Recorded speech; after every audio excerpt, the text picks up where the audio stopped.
जय श्री कृष्णा। आज की हमारी कहानी है श्री राम कृष्ण की काशी यात्रा। एक बार मथुर बाबू और श्री राम कृष्ण कई भक्तों के साथ तीर्थ यात्रा करने काशी गए। क्या तुम्हें मालूम है कि इस यात्रा में मथुर बाबू लगभग 1 लाख रुपए खर्च कर रहे हैं। हाँ, वे श्री राम कृष्ण के लिए कुछ भी कर सकते हैं। मथुर, तुमने तीर्थाटन के लिए बड़ी सुंदर व्यवस्था की है। गुरुदेव, मैं तो आपका अति तुच्छ सेवक हूँ। मेरी तो एक ही इच्छा है कि आपकी यात्रा आरामदायक हो। मार्ग में उनका दल वैद्यनाथ धाम पहुँचा। उस समय वहाँ भयानक अकाल पड़ा हुआ था और आसपास के गांव के लोग अन्नाभाव के कारण बहुत कष्ट पा रहे थे। उन्हें देखकर श्री रामकृष्ण अत्यंत व्यथित हो उठे। गुरुदेव, आप इतने चिंतित क्यों दिख रहे हैं? इन गरीबों को बहुत बड़ी विपत्ति का सामना करना पड़ रहा है। तुम्हें इनके लिए कुछ करना ही होगा। मथुर सोचने लगे। मथुर, इन गरीब लोगों को कई दिनों से खाने को कुछ भी नहीं मिला है। तुम्हारे पास धन की कोई कमी नहीं है। इन्हें पेट भर खिलाओ और पहनने के लिए वस्त्र भी दो। इस पर मथुर बाबू कहने लगे, मुझे गलत मत समझिए गुरुदेव। हमें और भी बहुत स्थानों की यात्रा करनी है और उनमें बहुत खर्च होगा। इन लोगों की संख्या भी अधिक है और सबके लिए भोजन आदि की व्यवस्था करने पर आगे के लिए रुपयों में कमी पड़ सकती है।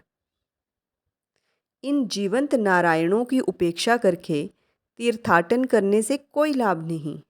उन विपन्न लोगों की दुर्व्यवस्था देखकर श्री रामकृष्ण की आंखों से अश्रुपात होने लगा। उन्होंने मथुर से कहा, ठीक है, मुझे तेरे काशी धाम नहीं जाना है। मैं इन्हीं लोगों के समीप रहूँगा। इनका कोई भी नहीं है। इनको छोड़कर मैं नहीं जाऊँगा। इतना कहकर श्री रामकृष्ण उन गरीबों के बीच में जाकर बैठ गए। मथुर बाबू ने अपनी पत्नी जगदम्बा से, जो स्वयं भी रामकृष्ण की भक्त थी, इस विषय में परामर्श किया। जगदम्बा, तुम ही बताओ, हमें क्या करना चाहिए? गरीबों की सेवा ही नारायण की सेवा है। जब श्री रामकृष्ण स्वयं ही इनकी सेवा करने के लिए कह रहे हैं, तब हमें डर किस बात का? उनकी कृपा से कोई अभाव नहीं होगा। ठीक है, मैं सभी के लिए खाने पीने की एवं वस्त्रों की व्यवस्था करता हूँ। हाँ, गुरुदेव की इच्छा ईश्वर की इच्छा ही है। शीघ्रातिशीघ्र सब व्यवस्था हो गई। गरीबों को भरपेट भोजन कराया गया। उन्हें भोजन करते देख श्री रामकृष्ण को बड़ी प्रसन्नता हुई।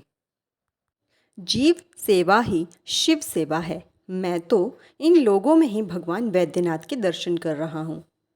गुरुदेव, आपकी कृपा से इनके दुख शीघ्र ही दूर हो जाएंगे। श्री रामकृष्ण ने अपनी काशी यात्रा जारी रखी। काशी पहुँचते ही उन्हें दिव्य भावावेश हुआ। एक बार जब वे नाव में यात्रा कर रहे थे, उन्हें भगवान शिव के दर्शन हुए। हर हर महादेव, जय अन्नपूर्णा देवी। मथुर बाबू को ऐसा अनुभव हो रहा था मानो श्री रामकृष्ण के रूप में ईश्वर स्वयं उनकी रक्षा कर रहे हैं।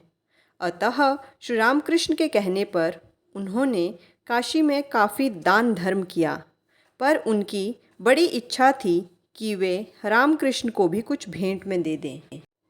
गुरुदेव, आपकी कृपा से ही मैंने कई लोगों की आर्थिक सहायता की है, लेकिन मेरी एक इच्छा बाकी है जिसे आप ही पूर्ण कर सकते हैं।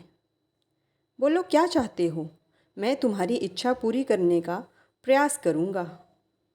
मथुर ने श्री रामकृष्ण को प्रणाम करके कहा, गुरुदेव, मैंने यथाशक्ति लोगों की इच्छाओं की पूर्ति की है, लेकिन मुझे संतोष तब होगा जब मैं आपकी आवश्यकता के अनुरूप आपको कुछ भेंट कर सकूं। श्री रामकृष्ण ने कहा, उन्हें किसी वस्तु की आवश्यकता नहीं है, लेकिन मथुर ने जब बहुत जोर दिया तब उन्होंने कहा, ठीक है, तो मुझे एक कमंडलू दे दो। यह सुनकर मथुर की आंखें डबडबा आईं। जिस व्यक्ति की कोई कामना ही नहीं हो, उसे क्या दिया जा सकता है? उन्होंने सोचा कि यदि वे श्री रामकृष्ण के चरणों में पूरी तरह आत्मसमर्पण कर सके तो उनका जीवन सार्थक हो जाएगा। स्वामी विवेकानंद के शब्दों में, वह मनुष्य जो शिव को निर्धन, दुर्बल तथा रुग्ण व्यक्ति में भी देखता है, वही सचमुच शिव की उपासना करता है। परंतु यदि वह उन्हें केवल मूर्ति में ही देखता है तो उसकी उपासना नितांत प्रारंभिक ही है। इसी तरह की और मोटिवेशनल कहानियाँ सुनने के लिए चैनल को सब्सक्राइब करें, वीडियो को शेयर तथा लाइक करें। धन्यवाद।